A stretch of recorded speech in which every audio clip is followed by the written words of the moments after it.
Hari ini Intan mau menceritakan kisah tragis Putri Kaisar yang menurut catatan sejarah adalah wanita tercantik di dinasti Song pada saat itu, yaitu Chow Fuchin.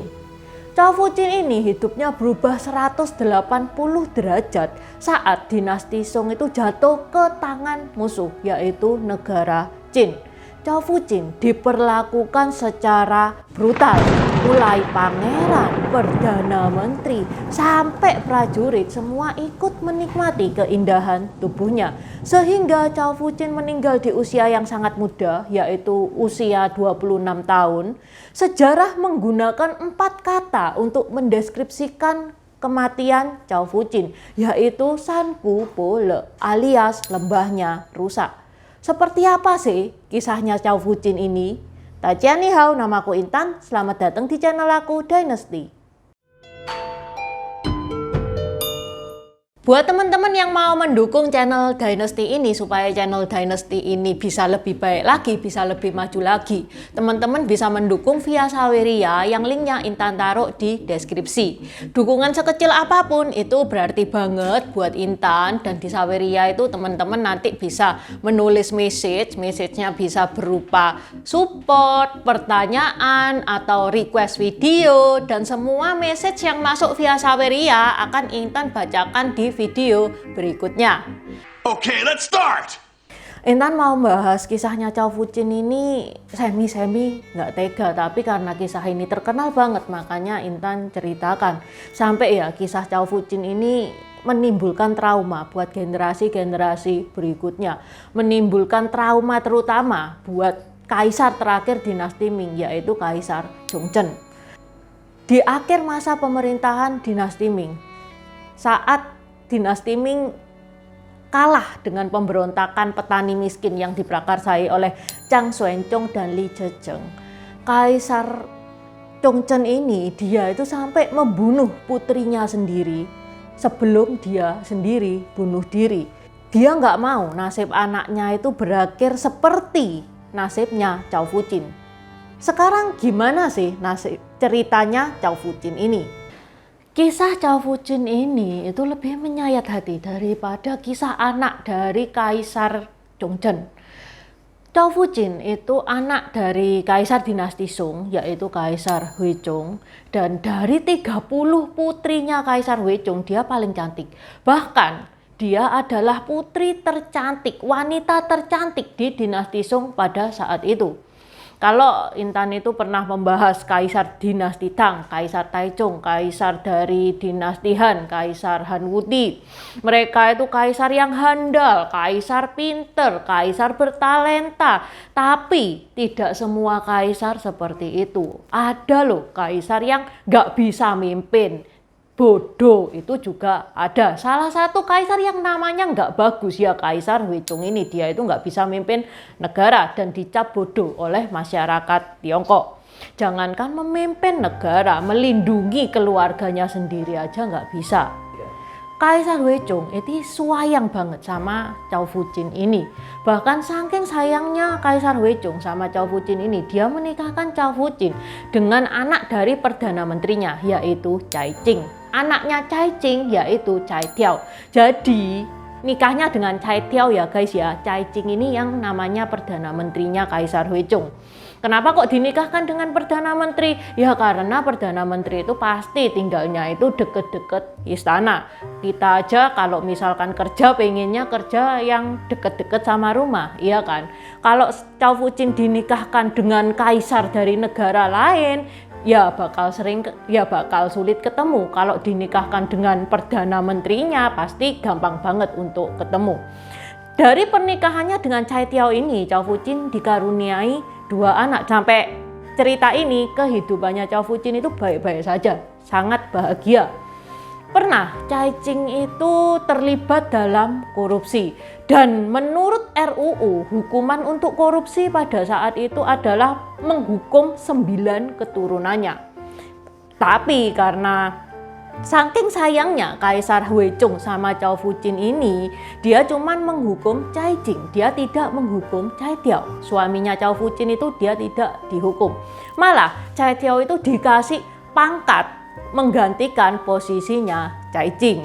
Loh, Cik Intan apa nggak di demo? Siapa yang berani demo kaisar? Pada tahun 1125, negara Qin ini menyerang negara Song. Dan karena negara Song pertahanannya itu lemah, satu persatu kota berhasil dikuasai oleh negara Qin.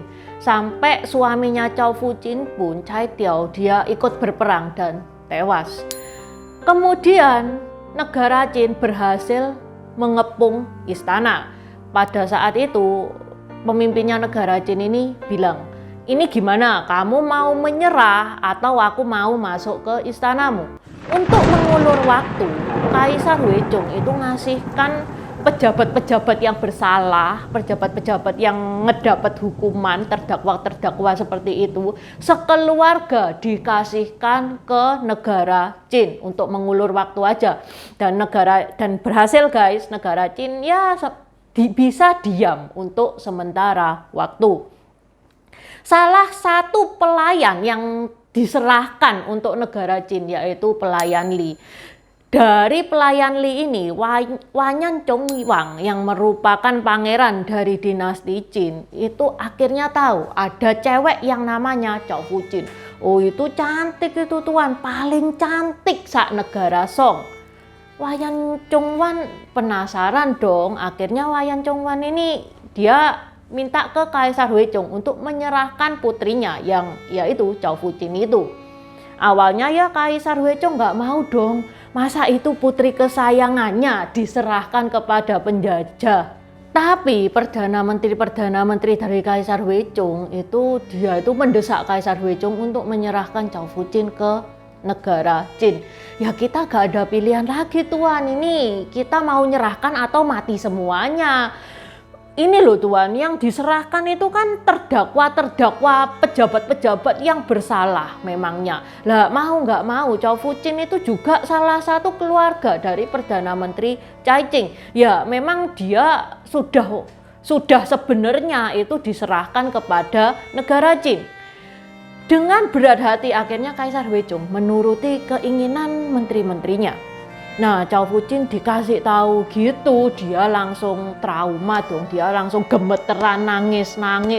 Dia nggak mau, pokoknya diserahkan itu dia itu nggak mau. Keluarganya Perdana Menteri Cai Qing itu menenangkan Chao Fuqin. Dan dengan seizin Kaisar, Chao Fuqin ini dibuat mabuk. Sehingga dalam keadaan tidak sadar, Chao Fuqin akhirnya diserahkan kepada negara Qin. Dan akhirnya Chao Fuqin menjadi milik Pangeran Wanyan Chongwang yang merupakan pangeran dari dinasti Qin. Wanyan Chongwang hidupnya nggak terlalu lama. Nggak lama kemudian dia meninggal. Dan tibalah saatnya kubu Qin ini menyerbu istana. Mereka mengeluarkan semua anggota istana, mulai dari kaisar, pangeran, sampai pelayan-pelayannya dengan total 14.000 orang.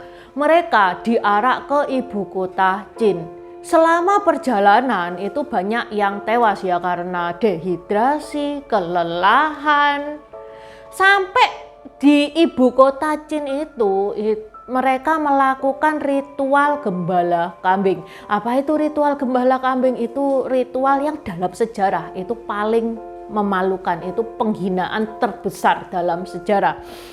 Ritual gembala kambing itu bagian atas ditelanjangi dan cuman dikasih kulit dari kambing. Habis gitu semuanya itu diikat lehernya. Ya kayak gembala dalam membimbing kambing-kambingnya seperti itu. Itu adalah pertanda bahwa negara Song itu sudah menyerah dan takluk kepada negara Qin.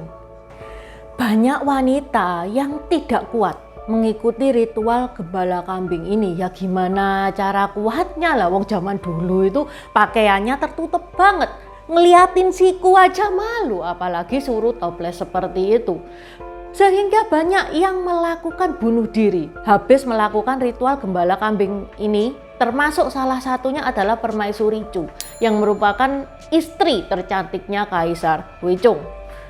Setelah melakukan ritual gembala kambing itu, putri-putri dan sele-sele kaisar itu banyak yang nasibnya berubah menjadi selir dari Pangeran Jin itu dipilihin kan yang cantik-cantik. Ya kalau yang nggak cantik dia dijadikan budak, ada juga yang dijual. Kasihan banget ya, kemarin Putri Kaisar sekarang jadinya budak. Ini Intan pernah bahas satu video sendiri. Insiden ini terkenal banget dengan nama insiden Jinggang. Buat teman-teman yang belum nonton, ini ya linknya. Di deskripsi juga sudah Intan taruh. Parah banget Pak, pokoknya ini penghinaannya. Chow Fuchin adalah salah satu orang yang ikut ritual gembala kambing itu. Saat ritual gembala kambing itu, salah satu Perdana Menteri yaitu Wanyan Chiyin, Perdana Menteri dari dinasti Qin ya guys ya. Dia melihat Chow Fuchin, wah orang ini kok cantik banget, sudah cantik dalam keadaan toples juga pula. Ya kepingin dong. Dan akhirnya Chow Fuchin menjadi milik Wanyan Chiyin ini. Dan kehidupan Chow Fuchin ini itu setelah dimiliki Wanyan Chiyin itu, dia lebih buruk daripada neraka. Rumornya Wanyan Chiyin ini dia sadomakisme, jadi dia suka menyiksa gitulah ya sebelum berhubungan. Dan Wanyan Chiyin ini itu sering menghadiahkan Chow Fuchin kepada prajurit-prajuritnya yang dianggap berprestasi. Sehingga gak lama kemudian, 2 tahun kemudian Chow Fuchin ini meninggal. Sejarah tidak memperinci kematian Chow Fuchin itu kayak gimana.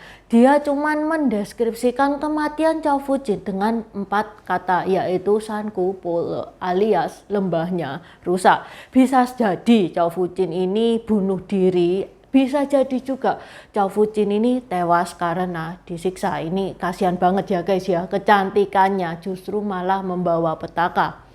Oke, sampai di sini dulu cerita Intan hari ini. Semoga bermanfaat dan terima kasih sudah menonton. Buat subscriber baru, selamat datang di channelnya Intan Dynasty. Terima kasih sudah nontonin channelnya Intan. Intan saranin buat teman-teman yang baru saja bergabung untuk nonton videonya Intan tentang pergantian Dynasty di Tiongkok. Ini nih linknya. Di deskripsi juga sudah Intan taruh. Karena itu adalah basic dari semua video-video yang akan Intan bahas. Video Intan tentang pergantian Dynasty itu akan sangat berguna banget. Akan sangat membantu banget kalau teman-teman nonton film tentang sejarah-sejarah Tiongkok. Terima kasih udah nonton channel ini sampai habis.